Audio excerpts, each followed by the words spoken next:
বৃন্দাবনের আকাশ সেদিন অদ্ভুতভাবে স্তব্ধ ছিল, যেন প্রকৃতিও জানত কিছু একটার অবসান আসন্ন, অথচ সেই অবসান কোনো সাধারণ মৃত্যুর নয়। আজ আমরা জানব, সত্যিই কি রাধারানীর মৃত্যু হয়েছিল। যমুনার জল ধীরে ধীরে বয়ে চলেছে, তার বুকে চাঁদের আলো কাঁপছে। কদম্ব আর বটগাছের পাতাগুলো নীরবে দাঁড়িয়ে আছে। বাতাসে আর সেই পরিচিত বাঁশির সুর ভেসে আসে না। বহু বছর আগে শ্রীকৃষ্ণ বৃন্দাবন ছেড়ে দ্বারকায় চলে গেছেন, কিন্তু বৃন্দাবন কখনো তাকে ছাড়তে পারেনি। আর সবচেয়ে বেশি যিনি পারেননি, তিনি হলেন রাধা। রাধারানী আজ আর সেই কৈশোরের রাধা নন, যার হাসিতে বৃন্দাবন জেগে উঠত। সময়ে তার চুলে রূপলি ছোঁয়া দিয়েছে, কিন্তু চোখের গভীরতা আরও বেড়েছে। সেই চোখে এখনও কৃষ্ণ, শুধু কৃষ্ণ। লোকেরা ভাবে সময় সব ক্ষত সারিয়ে দেয়, কিন্তু রাধার ক্ষেত্রে সময় কেবল বিচ্ছেদকে আরও গভীর করেছে। কারণ রাধার প্রেম কোনো মানবিক সম্পর্কের মধ্যে সীমাবদ্ধ ছিল না। তিনি কৃষ্ণকে ভালোবাসেননি, তিনি ছিলেন কৃষ্ণের প্রেমেরই রূপ। কৃষ্ণ চলে যাওয়ার পর বৃন্দাবন বদলে গিয়েছিল। গোপীরা ধীরে ধীরে সংসারে ফিরেছিল, কেউ কেউ বৃদ্ধ হয়েছিল, কেউ কেউ যমুনার মতো নীরবে বয়ে গিয়ে মিলিয়ে গিয়েছিল জীবনের অন্য অধ্যায়ে। কিন্তু রাধা থেমে গিয়েছিলেন সেই মুহূর্তেই, যেদিন কৃষ্ণের রথ বৃন্দাবনের ধুলির মধ্যে মিলিয়ে গিয়েছিল। সেদিন তার চোখে জল আসেনি।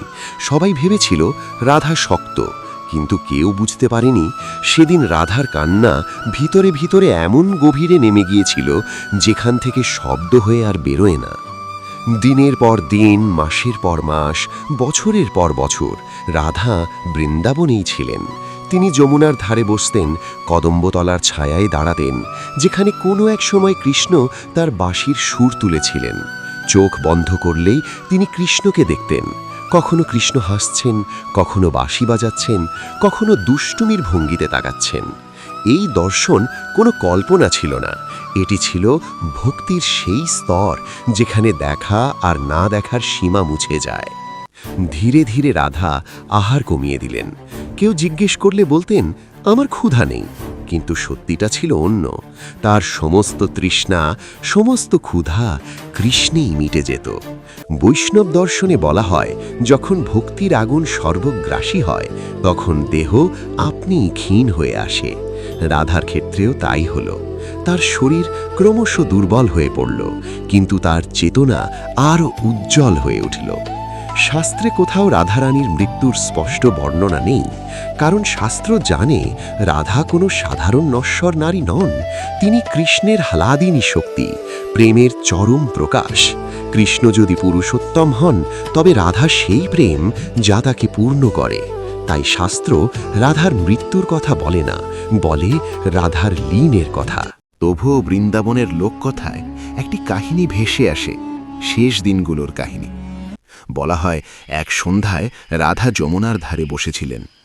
আকাশে ধীরে ধীরে তারা ফুটছিল।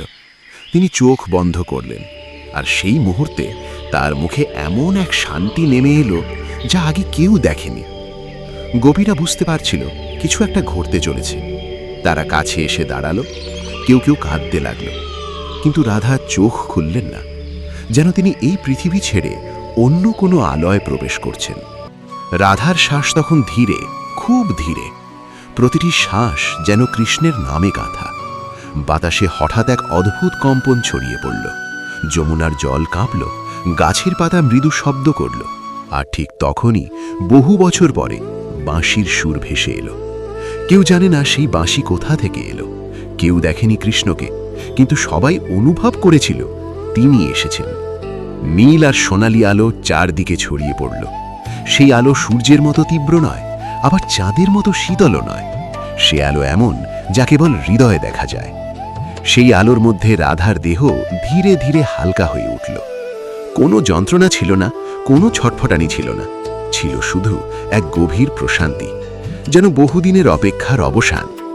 গোপীরা বলেছিল রাধার দেহ যেন আলোয় গলে যাচ্ছিল।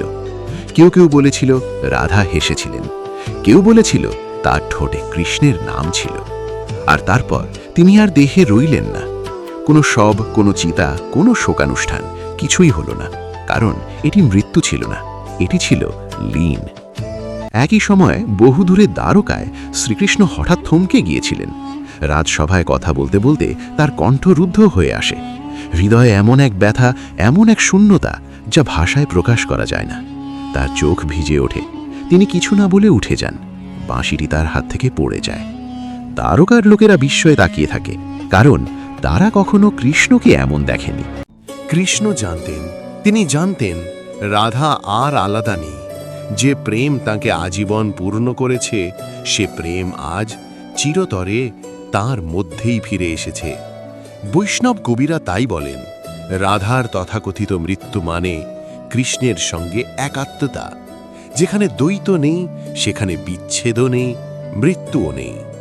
বৃন্দাবন ধীরে ধীরে আবার নীরব হয়ে গেল, কিন্তু সেই নীরবতা শূন্য ছিল না, সে নীরবতা ছিল পূর্ণ।